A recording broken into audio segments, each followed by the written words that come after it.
Mga kapuso, ngayong weekend, ingat po dahil baka ikaw ay mabudol o magpabudol.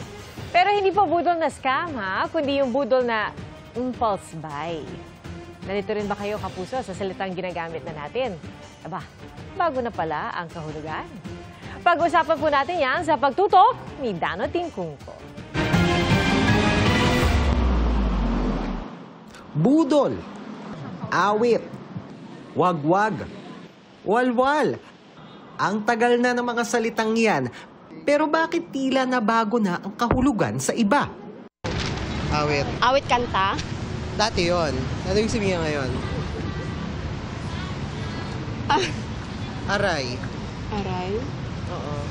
Natalisod ka, awit. Ay, oo, tama. Yung natatalisod ka. Ito.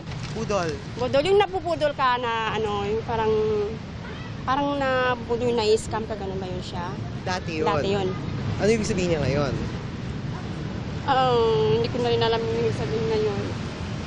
Pag meron kang binili na biglaan, yung hindi mo iniisip na gusto mo pala, tapos biglang nabili mo, ayun, nabudol ka. Nabudol. Nabudol ako. Wagwag. Wagwag. Wagwag. Hindi ba yan sa pagkain? Sa pagkain. Oo, bigas siya. Bigas din siya. Oo. Pero dati yun. Hulaan mo ngayon. Wagwag. Gugulat ka. Wala, hindi ko rin alam. Familiar. Sinabunutan. Talaga? Nagwagwagan kayo. Nagwagwagan? Nagsabunutan kayo, gano'n. Halos walang nakahula sa kung paano ginagamit ng mga Gen Z at ibang kabataan ng mga salitang ipinahula namin. Kung pareho alam ng both generation, yung ibig sabihin para hindi nagkakaroon ng contradicting at ng issue. Ayon sa linguist na si Dr. Ricardo Maria Nolasco, natural na bahagi ng ebolusyon ng isang wika ang patuloy na nagbabagong salita at mga kahulugan nito, depende sa grupo ng tao at sa kanilang konteksto.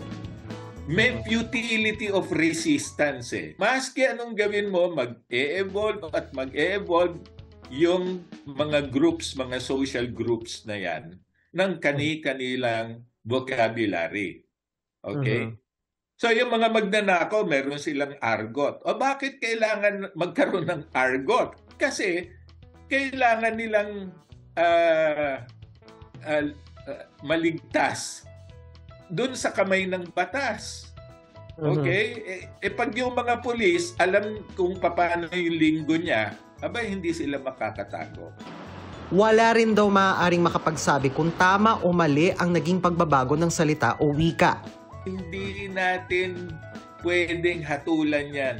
You cannot legislate a language. Hindi mo pwedeng sabihin na yan ang tama at yan ang mali. At yan ang tama para sa generation na yan. Yan ang tama para sa social group na yan.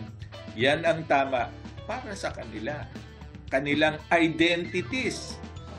At dahil patunay raw ito na buhay ang wika, ang magagawa na lang natin ay maging mapagmatsyag. Dahil bukas makalawa, baka ang sinasabi mo sa mas matanda o mas bata sa'yo, iba na pala ang kahulugan. Para sa GMA Integrated News, Dano Tingkungko, nakatutok 24 oras.